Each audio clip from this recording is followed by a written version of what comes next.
ನಮಸ್ಕಾರ ಸ್ನೇಹಿತರೆ. ತುಳುನಾಡು ಮತ್ತು ಕುಂದಾಪುರ ಭಾಗದ ಸಂಸ್ಕೃತಿಯಲ್ಲಿ ದೈವ ಆರಾಧನೆಗೆ ಅತ್ಯಂತ ಮಹತ್ವದ ಸ್ಥಾನವಿದೆ. ಈ ದಿನ ನಾವು ಬಂದಿರುವುದು ಶಂಕರನಾರಾಯಣ ಗ್ರಾಮಕ್ಕೆ. ಈ ಗ್ರಾಮದ ಶಕ್ತಿಶಾಲಿ ದೈವ ಶ್ರೀ ವೀರಕಲ್ಲುಕುಟಿಕ ದೈವಸ್ಥಾನಕ್ಕೆ. ವೀರಕಲ್ಲುಕುಟಿಕ ಎಂದರೆ ಕಲ್ಲು ಕೆತ್ತುವ ಕಾಯಕದ ಹಿನ್ನೆಲೆಯುಳ್ಳ ಶಕ್ತಿ ಎನ್ನಲಾಗುತ್ತದೆ. ಈ ದೈವವು ನ್ಯಾಯದ ಪರವಾಗಿ ನಿಲ್ಲುವ, ಅನ್ಯಾಯವನ್ನು ಸಹಿಸದ ಉಗ್ರ ಸ್ವರೂಪಿ ಎನ್ನಲಾಗುತ್ತದೆ. ಇಲ್ಲಿಗೆ ಬರುವ ಭಕ್ತರು ತಮ್ಮ ಕಷ್ಟಗಳನ್ನು, ನ್ಯಾಯಾಲಯದ ಸಮಸ್ಯೆಗಳನ್ನು ಅಥವಾ ಕೌಟುಂಬಿಕ ಕಲಹಗಳನ್ನು ದೈವದ ಮುಂದೆ ಹರಕೆ ಮಾಡಿಕೊಳ್ಳುತ್ತಾರೆ. ಸತ್ಯದ ದೈವ ಎಂದು ಕರೆಯಲ್ಪಡುವ ಕಲ್ಲುಕುಟಿಕ ದೈವವು ಭಕ್ತರ ಮೊರೆಗೆ ಹೋಗೊಟ್ಟು ನ್ಯಾಯ ಒದಗಿಸುತ್ತದೆ ಎನ್ನುವುದು ಇಲ್ಲಿಯ ಜನರ ಅಚಲ ವಿಶ್ವಾಸ ಹಾಗೂ ನನ್ನ ನಂಬಿಕೆಯೂ ಸಹ. ಶ್ರೀ ವೀರಕಲ್ಲುಕುಟಿಕ ದೇವಸ್ಥಾನದಲ್ಲಿದೆ. ಇಲ್ಲಿ ನಡೆಯುವ ವಾರ್ಷಿಕ ಕೋಲ ಬಹಳ ಅದ್ದೂರಿಯಾಗಿ ದೈವದ ನರ್ತನ, ಆವೇಶಭರಿತ ನುಡಿಗಳು ಮತ್ತು ಭಕ್ತರಿಗೆ ನೀಡುವ ಅಭಯದ ಮಾತುಗಳನ್ನು ಕೇಳುವುದೇ ಒಂದು ರೋಮಾಂಚನಕಾರಿ ಅನುಭವ.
ಎರಡು 2026ರ ಕೋಲ ಏಪ್ರಿಲ್ 2ರಿಂದ ಏಪ್ರಿಲ್ 4ರವರೆಗಿದೆ.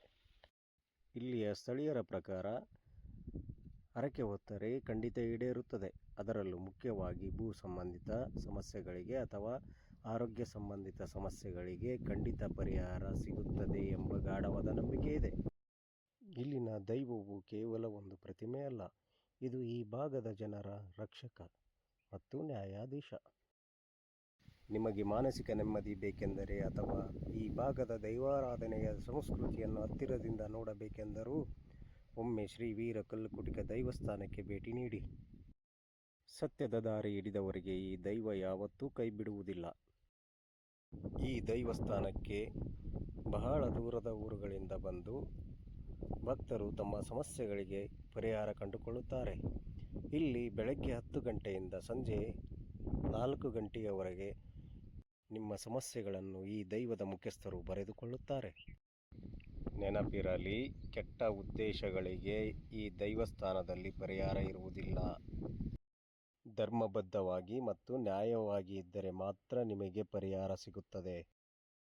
ಮಧ್ಯಾಹ್ನ 1 ಗಂಟೆಗೆ ಅನ್ನಪ್ರಸಾದವಿರುತ್ತದೆ.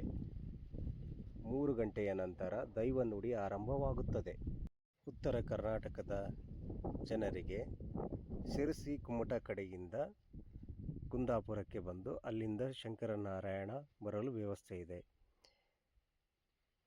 ಪೂರ್ವ ಕರ್ನಾಟಕದ ಕಡೆಯವರಿಗೆ ಸಾಗರದಿಂದ ಹೊಸನಗರದ ಮೂಲಕ ಹುಲಿಕಲ್ ಘಾಟ್ ಮೇಲೆ ಬರಲು ಬಸ್ಸುಗಳ ವ್ಯವಸ್ಥೆಯೂ ಇದೆ.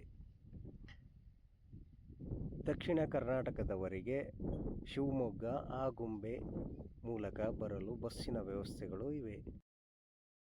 ಒಂದು ದಿನವನ್ನು ಈ ಗ್ರಾಮದಲ್ಲಿಯೇ ಮೀಸಲಿಡಿ. ಇದೇ ಗ್ರಾಮದಲ್ಲಿ ಶಂಕರ ಮತ್ತು ನಾರಾಯಣರ ದೇವಸ್ಥಾನವಿದೆ. ಅದನ್ನು ಇದೇ ವಿಡಿಯೋದಲ್ಲಿ ಹಾಕಿದ್ದೇನೆ. ಕೊನೆಯವರೆಗೂ ವಿಡಿಯೋವನ್ನು ನೋಡಿ.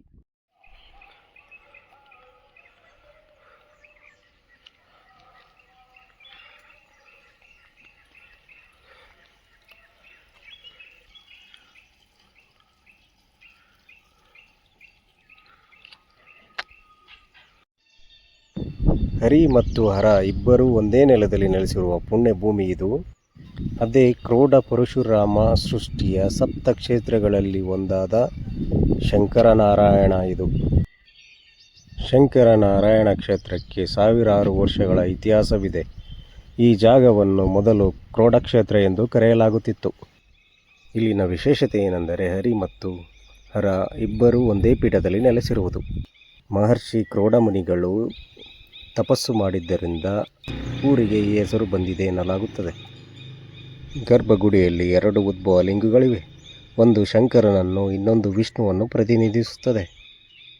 ಕೇವಲ ಆಧ್ಯಾತ್ಮಿಕವಾಗಿ ಅಲ್ಲದೆ ಪ್ರಕೃತಿ ಪ್ರೇಮಿಗಳಿಗೆ ಶಂಕರನಾರಾಯಣ ಒಂದು ಸುಂದರ ತಾಣ. ನೀವೇನಾದರೂ ಉಡುಪಿ ಕುಂದಾಪುರದ ಕಡೆ ಪ್ರಯಾಣ ಬೆಳೆಸಿದರೆ ಈ ಶಕ್ತಿ ಕೇಂದ್ರಕ್ಕೆ ಭೇಟಿ ನೀಡಲು ಮರೆಯಬೇಡಿ. ಇಲ್ಲಿನ ಪ್ರಕೃತಿ ಮತ್ತು ಸಂಸ್ಕೃತಿ ಎರಡೂ ನಿಮ್ಮನ್ನು ಸೆಳೆಯುವುದು ಖಚಿತ. ಈ ವಿಡಿಯೋ ನಿಮಗೆ ಇಷ್ಟವಾಗಿದ್ದರೆ ಲೈಕ್ ಮಾಡಿ, ಶೇರ್ ಮಾಡಿ. ಮತ್ತೊಂದು ವಿಡಿಯೋದಲ್ಲಿ ಸಿಗೋಣ.